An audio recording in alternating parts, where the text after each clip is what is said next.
We are live with the Silver Screen Savants. This is episode number 4. This is 1977. Suspiria is your pick this week, so start us off with this movie. I'll chime in. So yeah, Suspiria is a 1977 Italian supernatural horror film directed by the great Dario Argento. Stars Jessica Harper, Stefani Cassini, Flavio Busci, also Daria Nicolati. Basically, it's part of a trilogy from Dario Argento. The first of a 3 movie set, which includes Inferno from 1980 as well as Mother of Tears 2007. This one being the first of the 3 mothers. It's a witchcraft movie, and there was a remake in 2018, I think, by Luca Guadagnino. But what he did in that film was change it up a little bit more artistic, and then he included all 3 movies into one. So, but it's still called Suspiria. Nevertheless, this is the OG, my favorite, one of my favorite horror films of all time. Before we get into it, your first impressions, what you saw. I've got mixed feelings with this one. This is one that, where there are times where I kind of liked it, and then there are times, where I didn't really, have that kind of favoritism toward it, if you get what I'm saying. So it's like a hit or miss for me on this one, because and I'll probably go into when we grade it and stuff why, so was it more shocking to you in terms of maybe the violence, or no? Sometimes people talk about the soundtrack. So Goblin does the soundtrack. It's very overwhelming for some people when they watch it because it's pretty loud. Mm-hmm. To me, this is one of the soundtracks that it didn't really catch my attention much. I don't know why. That's just me. Okay, everybody, film is subjective. Putting this out there, because people argue all the time on the interwebs, all that stuff. Just come together at once, agree with people on a film. If you don't like it, don't put negative stuff on it. I don't mind. Like, you don't have to really, you don't really have to bash a film, but you can certainly state your ideas. I'm saying that because I see it on the social medias and stuff a lot where people will bash it. That's why I'm saying. I'm not trying to bash this film or nothing like that. Sorry. Right. So I actually have some very cool things. So obviously, this is one of my favorite films. The first time I saw it, I think, was on the Sci-Fi Channel in the 90s. I had to watch it for Tubi for me, and the reason being, so I go on Archive. I'm trying to watch it and stuff, and the subtitles are not even in English, and it's like, what? And then I go through another site, try and watch it there, and the subtitles are not in English either. It's like, I'm like, what? So Tubi was my go-to. And funny enough, you mentioned Inferno. After this movie was over, it recommends Inferno to check out as well. So I'm like, are you wanting me now, Tubi, to check out the trilogy? So pushing it. But so a couple of years ago, I did end up going and getting the Blu-ray. I do love the cover artwork they did for this. Very cool. Certainly, I haven't even broke it open because it's been on streaming for so long. But the other thing is, back in the day, after I first saw the film, I got the DVD. This is basically kind of a limited edition. So it's a pretty thick. It has 3 different things. Actual CD soundtrack from Goblin. Has 2 different versions of the film in this, but the other cool thing was it's got this placard that gives you the chapters, and then we have this cool little booklet. Like, if you open it up, it's got some information on the film and stuff like that. But even cooler, and I kind of forgot about this at a time because I just been so long, but they have these like behind the scenes cards that came with some movie cards. So these are not something you could readily get your hands on. So I got a bunch of them that came with this. So that's kind of a cool thing that I have on my own because it is my favorite. But let's go ahead and jump into the film. Oh, I was going to ask why. I have a question. Why is this your favorite horror movie? Why Why is it what? why do you love this movie so much? One, I do really love that it doesn't hold back. One thing Argento does, especially with his films, because he was, a monster during the 70s, and that's like one of my favorite periods for horror films. And so he wasn't afraid to kind of get violent, with his Gallo films or with these films. Like he wasn't afraid to get just down and dirty with it. And so one thing about Suspiria is that it never holds back. You get things in there that you're like, wow, this is like creepy or just gross or whatever. Now, granted, the type of special effects, you can tell the blood's not quite like it is now. Like it looks too fake really for a lot of it. But, when your first time watching this, you'd say, wow, this is crazy violent, but it also has a very big creep factor. And I'll get into some of the reasons why. But yeah, so the story basically tells of a young American ballet student played by Jessica Harper, Suzy Banyon, who goes to this ballet school in Germany.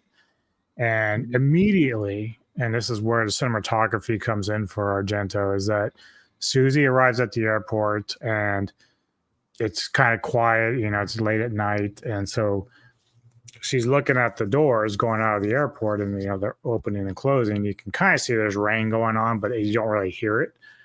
And then immediately as she steps outside, the wind picks up, it's raining hard, and then of course the sound from the soundtrack starts increasing. And so it's just like this nice transition from where it was really quiet to like this chaos outside. And then while we also get, she gets into a taxi, tells the driver where she's going, and when she finally gets there, this girl's running out of this building, which is the dorm or the dance ballet school. So she runs out and she's kind of yelling something, but it's so noisy from the storm that you can't really make it out. So Suzy spends a little bit of time trying to get inside. She rings the bell and the intercom, and they tell her, come back later. They're not very friendly. So she gets back in the taxi, and I guess she goes to like a hotel, but along the way she sees that one girl walking through the forest in the dark from the school. And I don't know if you caught it, but as they're driving, like one of the trees, when the lightning strikes, like the light, you catch like a figure in the trees, which looks kind of evil and whatnot. So is that it's the witch? Is that the witch figure? Is that supposed to be like the witch? Well, we don't figure. I think we don't really exactly know, but except for it's probably going to be the individual that attacks the girl that we get to, because that's really kind of like the opening scene. One of the biggest things about this film was they used to have this tagline, like the only thing that's scarier than the first 10 minutes of this film is like the last 15. And that was sort of like the thing that would draw people to watch this film. It's like, oh, really? You're going to scare us that good, huh? Mm-hmm. And of course, Suzy gets, to her hotel, whatever. But then this other girl comes to another set of hotels, and she ends up asking for help. For this one woman lets her in, and she's terrified, and she's trying to calm down. And so we go through this, thing where she's cleaning up, drying her hair, and then eventually she's grabbed through the window by this like claw-like thing. And so it starts like terrifying her to the point that somehow, I forget how she makes it up to the roof, but she's up there. And of course we get this very violent scene, even where the point where really wasn't necessary, but I guess Argento again was like trying to push the boundaries of his horror. And he you'd see the knife plug it into the heart of the girl. But then of course she gets wrapped up in this cord and like drops through the glass pane of the windows up above and is hung, and she's clearly dead. But even worse is the girl that was trying to help her was in the bottom of the, underneath, and the glass like cut right through her and killed her as well. So great opening scene to the movie, and very shocking to say the least. So how did you feel about a lot of the opening act here? I'm like, see, I would like the pacing a little bit better and a little bit faster, for the opening because Mhm. to me, it just felt like it was really slower paced than it should be, and that's one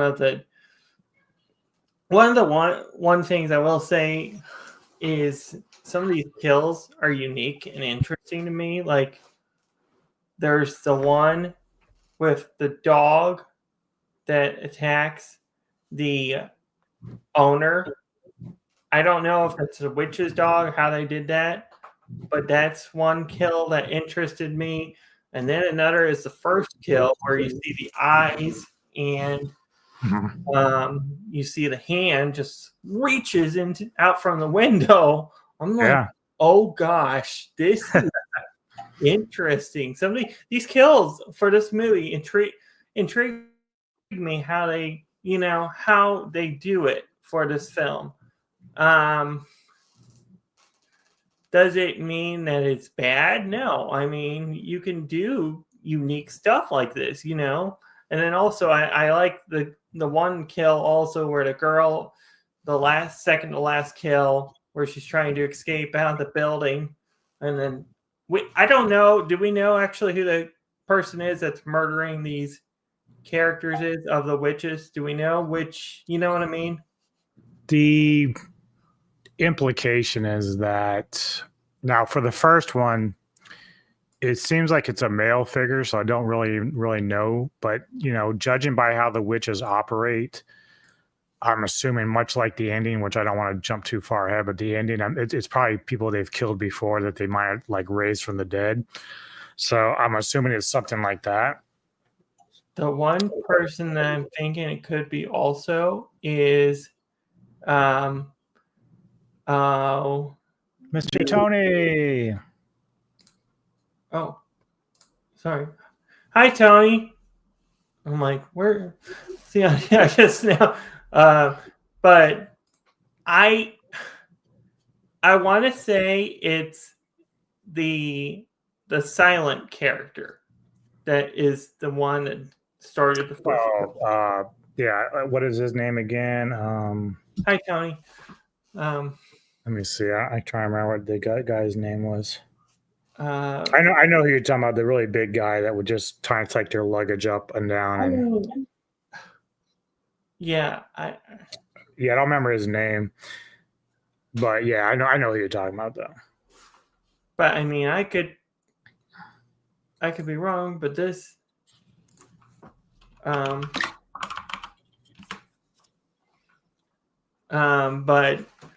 I could be wrong, but this is this first kill is interesting to me. But what you were saying to lead up to it is interesting also because it's like you see it's like the first almost in like 5 to 10 minutes I think is the first kill exactly in the time frame, and it just I feel like starts a chain reaction of how this movie is set up. You don't know what it is in the first, It's not till the mid or the closing act of the film that you figure out what is behind all this stuff.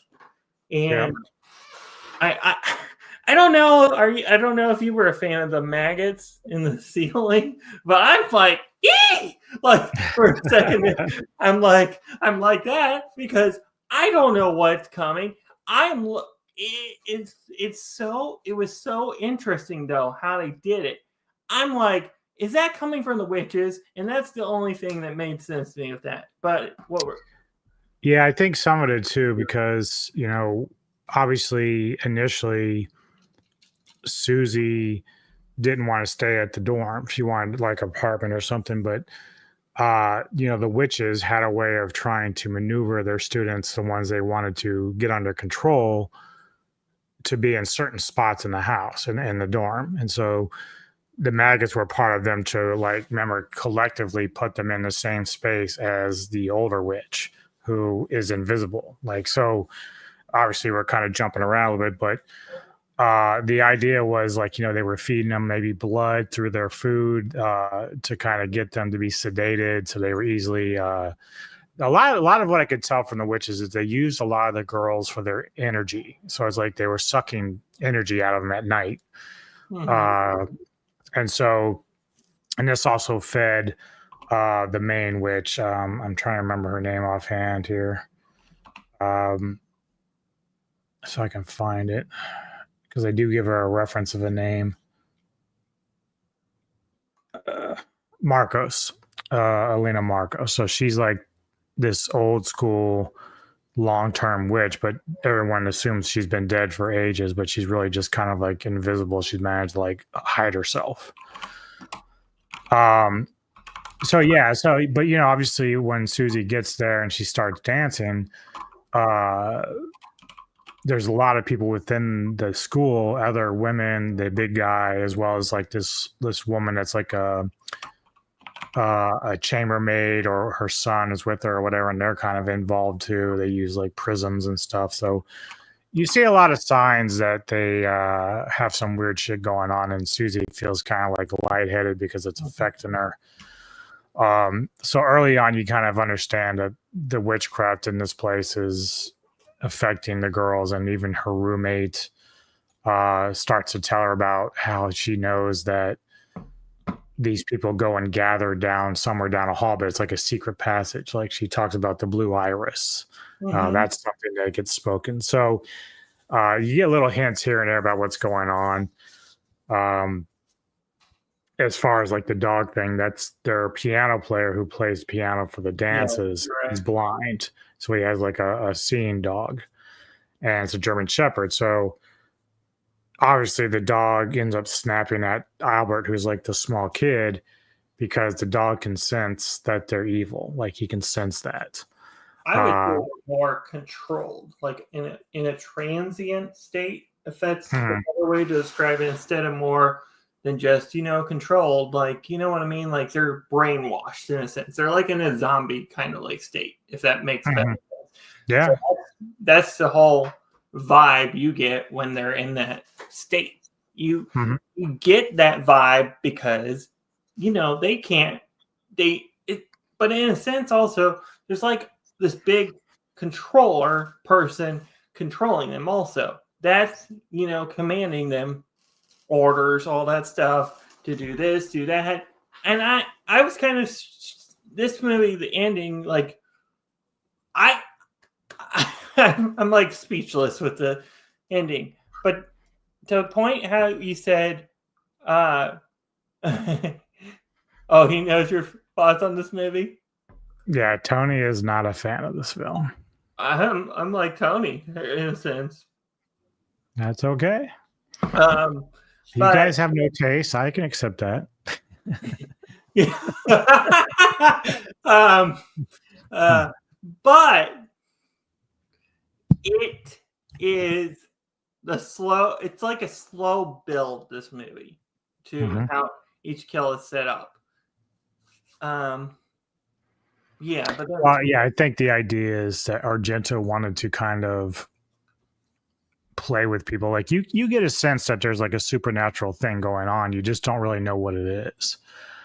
And the way that, like, when they have to go into that big room after the maggot infestation, they hear Marcos like breathing, but they don't know where it's coming from. It's like a very raspy breath. Hey, people use flavorless Jell-O, so we're not alone. When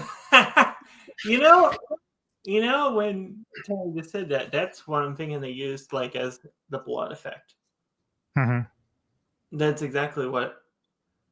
I'll just send you something on IG, but there's a prop master guy, and he does all these prop stuff, like how they do like kills and stuff in movies and all this stuff. And I'm like, wow, Tony's actually like spot on with how it is kind of like that with what they do for like kills for the blood effect.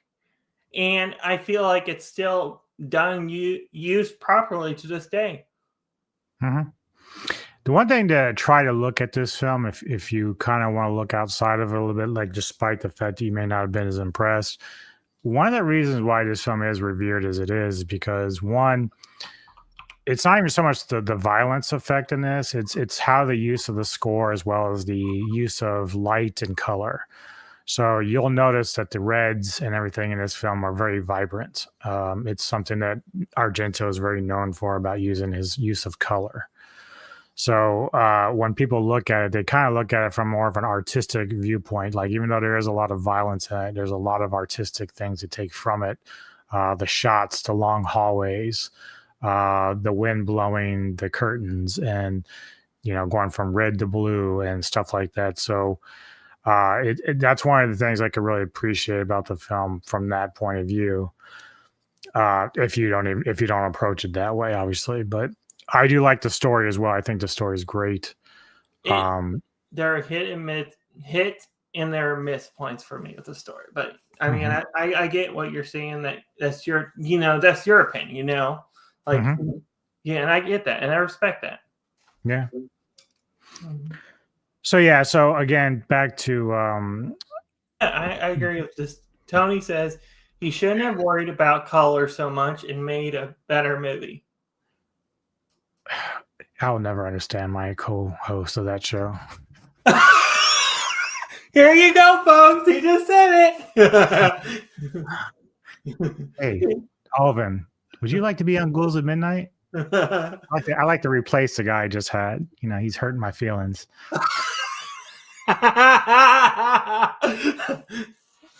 No, look, Tony and I go through it all the time, man. There are films that he likes that I just don't get, and then there's films I like and he doesn't get. Like, it's cool. But there's other films that we review that we both come to the same conclusion on. So we generally agree more than we disagree. I'll be honest. But so obviously the witches are able to use their witchcraft in many different ways. They're able to possess the dog to attack its own owner, which is a great scene. It's very creepy. Again, use of the sound. You have the point where Suzy's roommate is because once Suzy's passed out, her roommate chooses not to eat eat or drink, which is usually what sedates them. So she tries to wake up Suzy, and then she herself is pursued by somebody or something. I like the creepy effect of when she falls in where the barbed wire is. You get that little knife or blade that comes through the door, and it's trying hard to open it.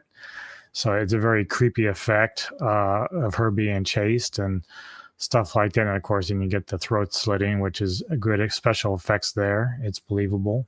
I got a question. What is zombie? I'm willing to rewatch this, but I don't know. It took me 8 watches to like zombie. Really? Are we talking about Baba? Or Luci Fulci? Are we talking about that zombie film? I'm shocked because Tony's a zombie dude. That's crazy. I freaking love zombie movies. Yeah, I'd be very shocked. It took you 8 watches to like it. Wow, that's crazy. He's saying yes, it is. That's insane. That's interesting. Yeah, I do think you probably need to revisit this film, friend. I do. I think you do. I hope it doesn't take you 8 watches to appreciate it, but that's crazy. I mean, look, I kind of see his point a little bit with zombie, because a lot of times these older films, editing can be a problem. Editing can be a real problem. Now, this one is edited better than zombie, but Fulci, I don't think he really had his great budgets either. So, but I like zombie. I liked it the first time I saw it. So I don't know. It depends on the person, I guess. What year? It's in 1980 or 79, Tony. I don't remember. It's definitely around that time. But it's Luci Fulci that does the film, and it's really good. It's actually a very cool thing because they did a very cool zombie versus tiger shark in it. So I thought that was fucking cool as shit.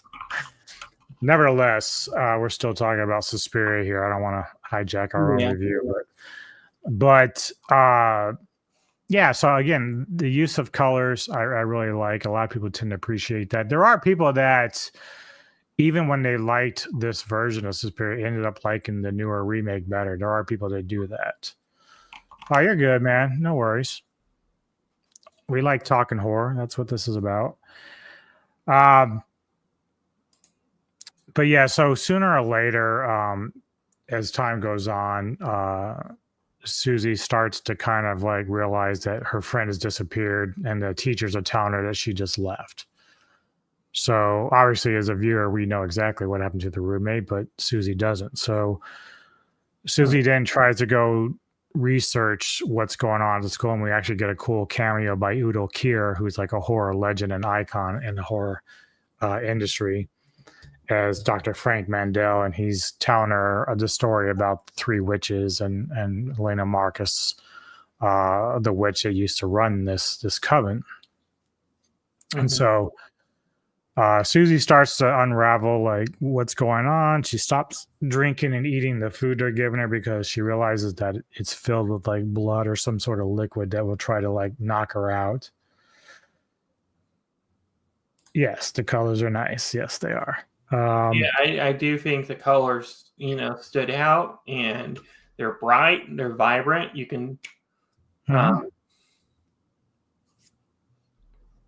yeah. So as Suzy starts kind of like learning and researching, she also starts remembering that first night when she saw that girl come out, and the girl says something to the effect of "secret" and "blue iris," and so that sticks in her head a little bit.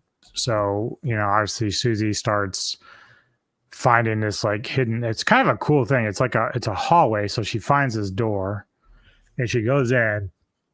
And she finds this hallway that has like this curtain, but it's a see-through curtain. You can kind of you can't really see behind it, but you can see out it. So she's kind of moving along the wall behind this curtain. And again, creep factor. So she sees the open door. She hears the teachers talking about, trying to kill her. Like they're always like, we got to get rid of the Bannon girl. We got to kill her, kill, shit like this. And you got the thunder outside, so they're obviously performing some sort of ritual. And so but then Suzy feels like this box behind her, and she looks behind. It's her friend, and her friend's dead, and has like safety pins and the pins holding the eyes open, and it's really kind of a horrific scene there.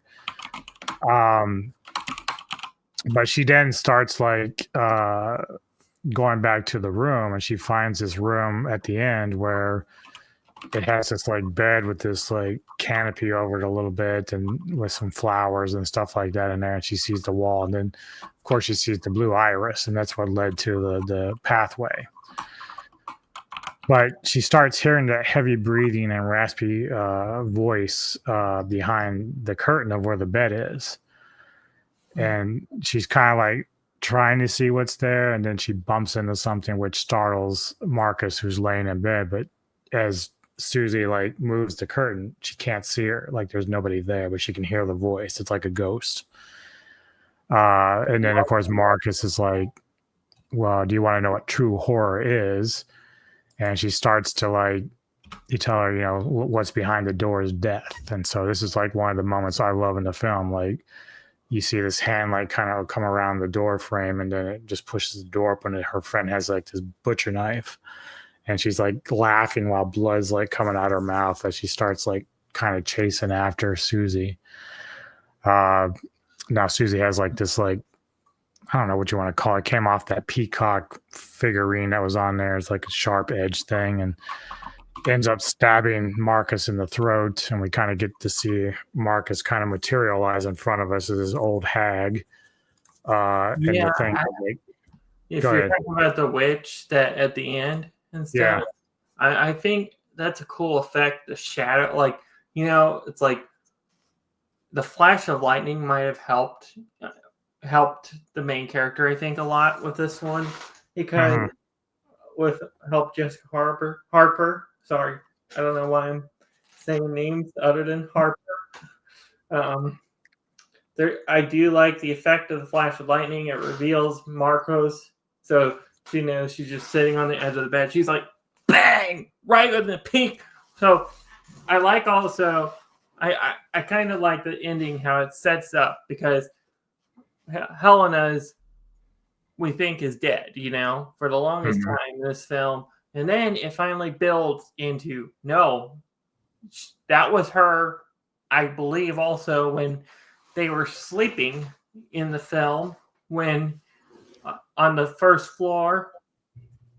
I wonder if that was Helena also then, because it's kind of, it's it's like, that's the same person, that was heavy breathing and stuff there.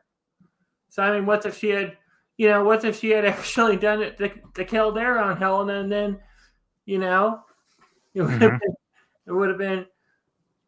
But I do like, though, Helena's kill ending, because Helena, to me, is cruel as can be. Like, to Yep.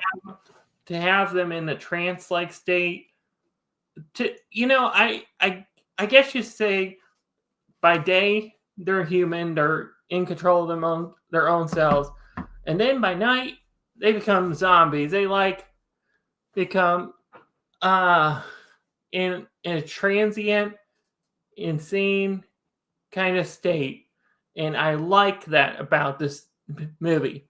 Mhm. Um, and I think that that's a unique factor to it with that. Yeah.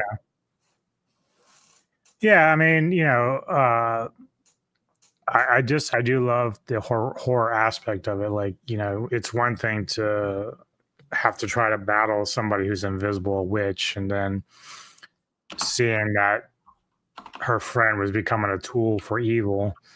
That would just terrify me. Like, I'd probably freeze too. Like, seeing something like that is just horrific.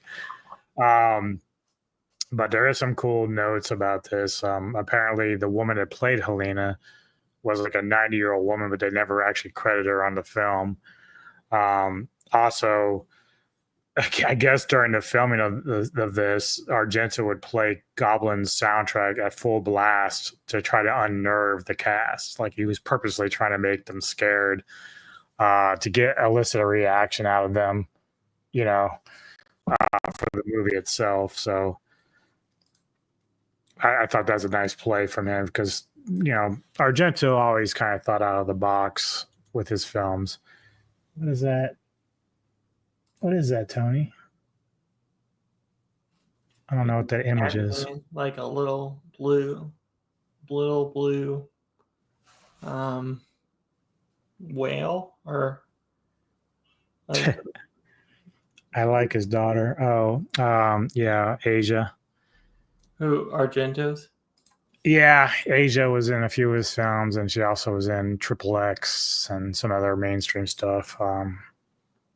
She unfortunately was also a Harvey Weinstein victim, unfortunately. But yeah, She was let's see married what else. to a pretty good chef also at one point. Mm-hmm.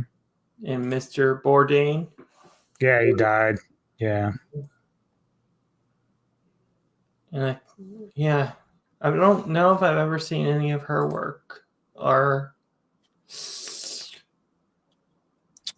Probably not. I mean, she, like I said, she did some of the horror films that her dad put out there. In fact, she was in quite a few of them, even as she got older. But she started doing some directing on her own, but they were more low budget stuff. I saw her in Triple X with Vin Diesel, so that's never like one seen of those. Those look interesting though. her. I'm sure maybe we can cover one of them or something in Yeah. the future. Um, yeah. I was gonna say I remember watching a movie the other from before with Danielle Harris, also in the thing we talked about yesterday. I saw this independent movie called Stakeland, and she's in that. It's good. That's a good film. That's actually a good series. I like that series. There's only two, but Yeah. Let's see. Anything else of note in here?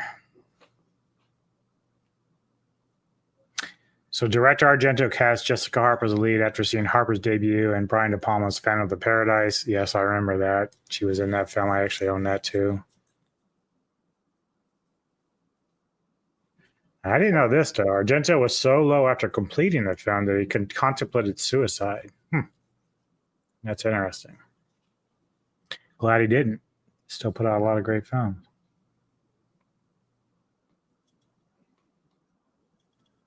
What was Annie Hall?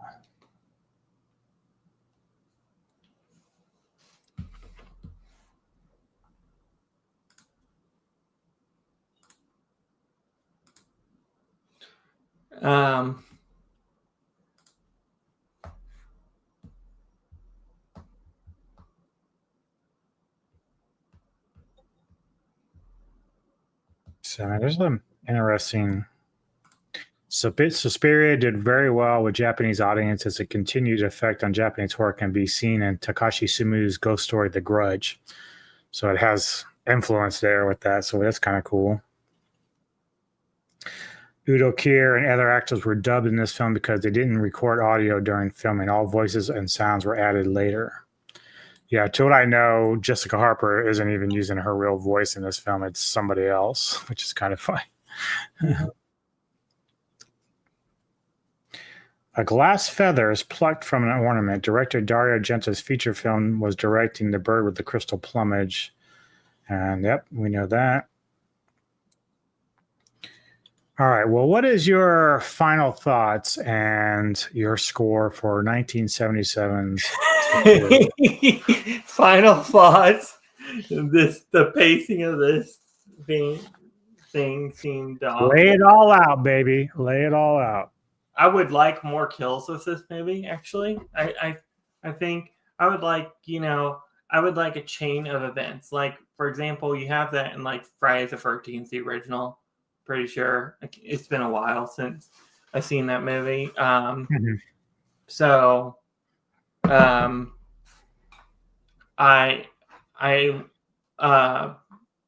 like that aspect of I wish there were more kills. I think some of the kills were really fresh and unique. I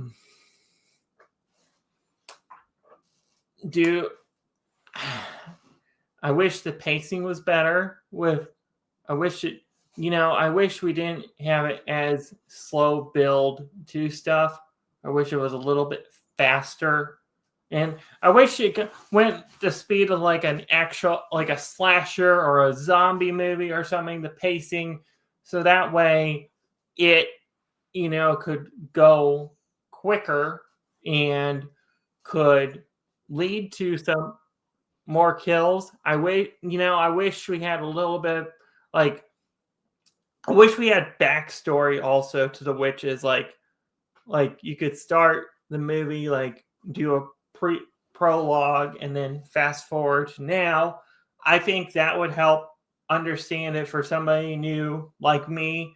I was kind of clueless at the beginning with this movie.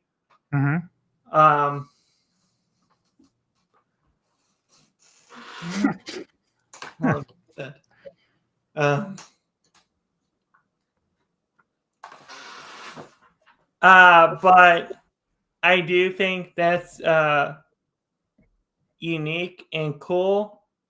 I do like how this movie is done. Though at times it's like I said before, it's hit or miss. There are times, where it works. There are times where it doesn't for me. Okay. Now, out of verdict and review, it's probably an 8 out of 10. Oh, okay. Well, that's higher than I thought you were going to give it. So kudos to you. Yeah.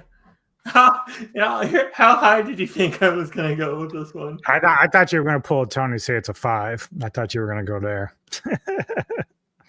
I actually don't know what Tony ranks this, so I'd be curious what even he puts it at. But I really thought the way you were talking, you were going to be like a lower score. So it's cool that you thought it was still 8 out of 10. That's good for me. So for me, yeah, I still love this film. I loved it the very first time I watched it. I ended up buying it right away. when I first saw it, and then I kind of went on an Argento kick at that point. Once I discovered that film, I just started going in his back catalog. I ended up buying stuff like Tenebrae, Opera, stuff like that. So it really became an Argento fan at that point. Now he is hit or miss as a director on some films. Some films don't really resonate with me. And in fact, I'm not really even the biggest fan of Inferno or Mother of Tears, which is the two sequels, as much as I am with this film. But the funny thing is, like, Suspiria is always going to be like my pinnacle of Argento stuff. This is the. Oh, really? It's been too long. Okay, I'm going to force him to watch it. I'm going to make it a Ghouls pick just to force him to watch it. So I've got to ask. So since you've seen the other two, does it wrap up the trilogy in a way, in a sense? Not necessarily. Obviously, it brings up the whole other part of the witchcraft because there are three mothers, and so Inferno deals with another mother. So Marcus is the first one, and then they have two others. Now, what you might do is watch the remake because it combines all three. Now, it's not designed the same way that this film is. So it's called Suspiria, but it's actually taken all three films and bringing them together. What I said in my review of the remake was I expected worse. I actually like that the director went with a more artistic version of it. Now, you think this is slow, get ready for slow, because the remake is much slower. It's much longer. But if you can hang through it, it will give you more information on the witches at hand. And then for whatever reason, the director at the end of the remake decided to go all Argento, which made no sense because he kind of strayed away from it through most of the film. But I won't give it away because I think that people can still appreciate the remake for what it's trying to do. But because, obviously Argento was a prisoner of his own mind back then because, those kind of films that he did, the plots can sometimes be a little flimsy, which is probably why you had a problem with it, but the remake is a much stronger written film in terms of how it's presented. It's got some very good acting. Tilda Swinton is amazing in it. Dakota Johnson also very good in it. But obviously I gravitate to the Argento one because I love what it represents for me and when I first saw it. So that's just kind of how I am with it. But if you want to try to enjoy the story part of it, just watch the remake. It will give you clarification on that. And then maybe you can go back and watch the sequels a later time. But Argento's never been good at explaining exactly the stories themselves. He just each film talks about each witch that they're representing. But it's always filled with random death and stuff like that. So but as I said, this film is very much still my favorite of all of Argento's stuff. It's still one of my favorite horror films. I won't say it's, I can't compare it to werewolf films because it has nothing to do with werewolves. So I'd have to do separate horror list if I was going to do that. But in terms of a horror film, I really love this one a lot. So it's still a 10 out of 10 for me. Upcoming content. Do we have? Yeah. So, for me, I'm going to get my list up here. Obviously, going into next week, Mr. Tony and I. And yes, Ghouls at Midnight. For my pick, I picked Yummy. It's a zombie flick. Yummy. On Shudder, and we'll be doing that with you. You'll be joining us for that one. And then I'm trying to remember because Tony told me what he was doing, and I've already forgotten it. So I'm trying to find it because I wrote it down because I got to watch it. But I always forget his pick. But I think part of that's because we were planning on maybe doing the new Toxic Avenger, but we missed out on that one. But maybe he'll type it in the chat there what he's doing. But we do ours together on the same night. And then he'll post his a couple days later. But it's on Shudder, but give me the fucking title, dipshit. Is it dangerous? Later in the week, or- I'm getting together with Kevin Lambert at Entertainment Headquarters for Lone Wolf and Dove. We're going to cover and review Ip Man with Donnie Yen. So we're doing that. And then, of course, for Savants next week, what are we doing? Is it the Silence of the Lambs. Silence of the Lambs with special guest DJ Neko. So she'll be having fun reviewing that flick.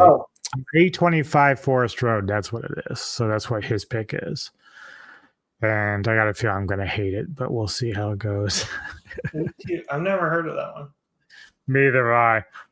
He picks some strange stuff sometimes, but it's okay. That's what we're here for.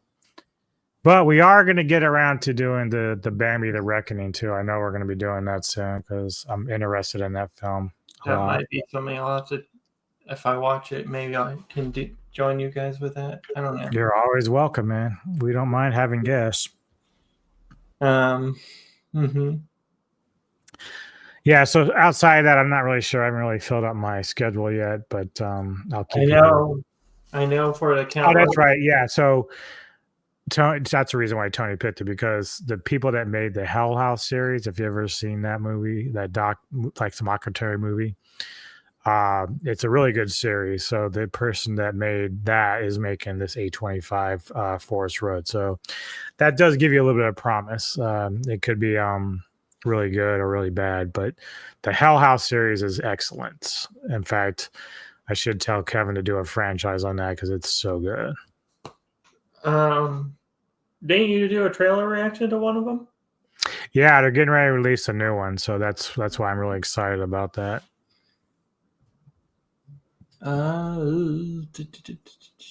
Yeah. What's coming with you? What is going on with Ulvin? What is going on with Ulvin is a big question. Yeah, what is going on with Ulvin? We are continuing our Gears of War series sometime in the future. We don't have a date. I don't know when Gojira 851's schedule is. Yeah, you just gotta keep bothering him. He'll eventually answer. You just gotta keep bothering him. But that is something. Gears of War Reloaded. We have also. Me and him are doing a comic show sometime in the future as well. Date unknown.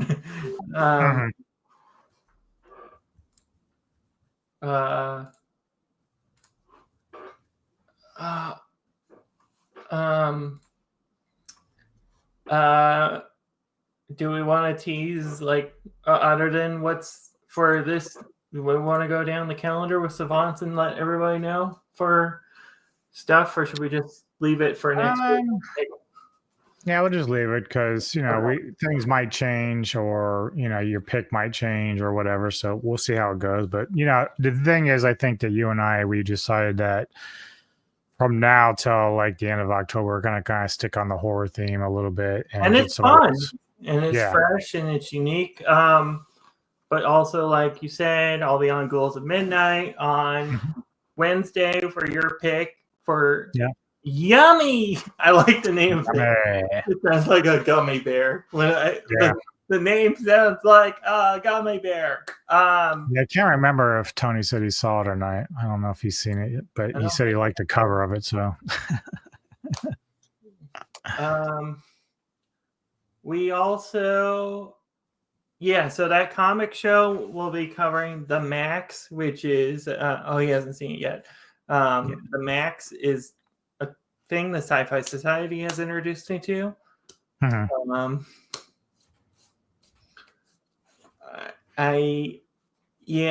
So I'm looking forward to that at some point. When are you going to start doing some more of your Tokusatsu stuff?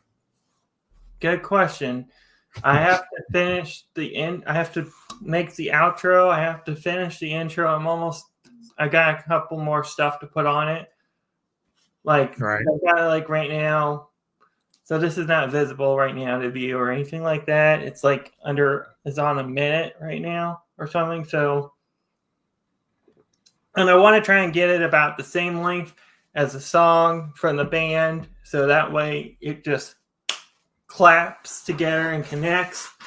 But yes, our first tokusatsu review, we're going to do 4 episodes each show, because I don't want to push it to the extremities where it's a full show review, and then I think it would just I think people would, give it time.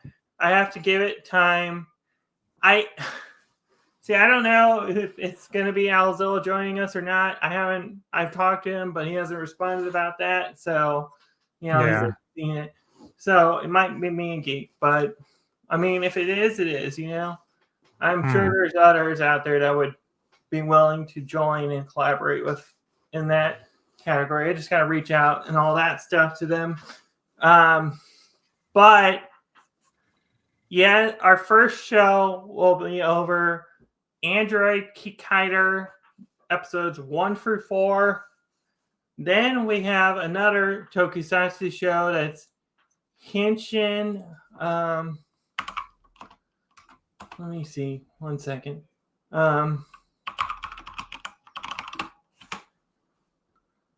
Yeah, so one is our Henshin.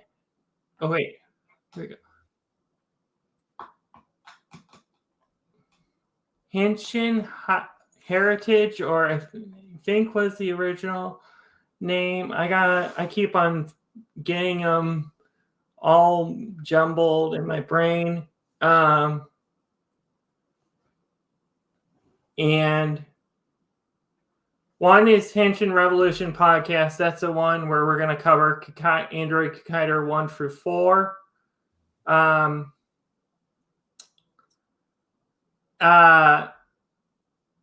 know for a fact also with that, we will be doing a project. We will be doing a review with Jedi Grand Vale on his channel in down the road. And we will be covering 1975 Inframan. It looks really enticing and cool. I've never seen it, so it's something to check out. So I think it was called, the other one was Henshin Heritage or Henshin Highlight. That's the name of it. I'm gonna have to write that down so I remember, so I can just, instead of looking on Discord, but it's called Henshin Highlight. It's gonna cover the history. We're doing research on this one, and it's like it's not exactly like the entertainment headquarters, Kevin Lambert's I can't think of the name of his show that he does, the one show, Education. It's not like Education where it's different. So you're going to explore characters. You could explore villains. You could explore monsters.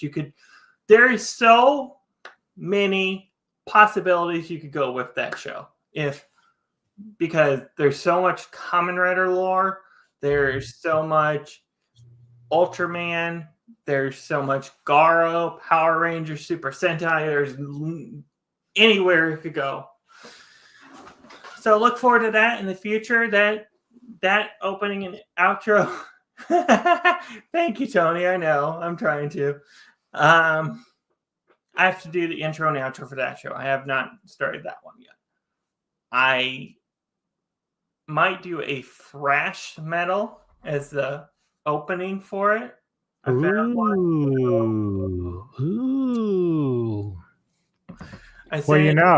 The guy in the chat, he makes some great AI metal. You might be able to wrangle him in to make a metal song for you.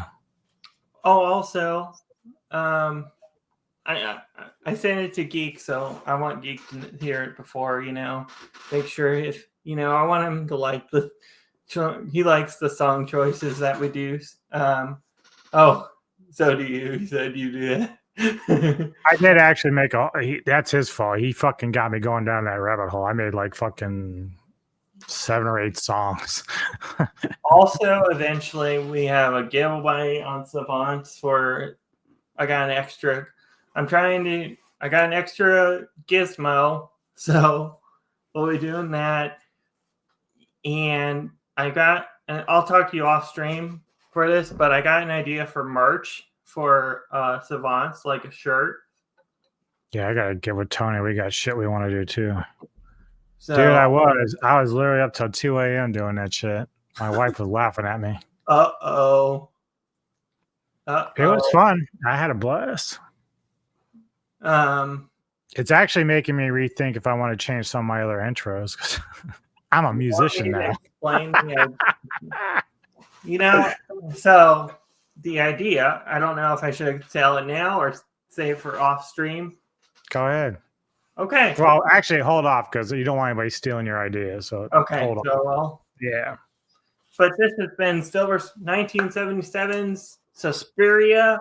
This has been horror review number 4 for the Silver Screen Savants. Next week, we have DJ Neko with us, which I'm really excited to check out. Silence of the Lambs. I think I've seen flip through the channels when it's been on before, but I haven't sat down and done the movie. One idea popped in my head then is I don't know if you'd be down, but I would like to check out some of the other movies in the franchise other than just the first one.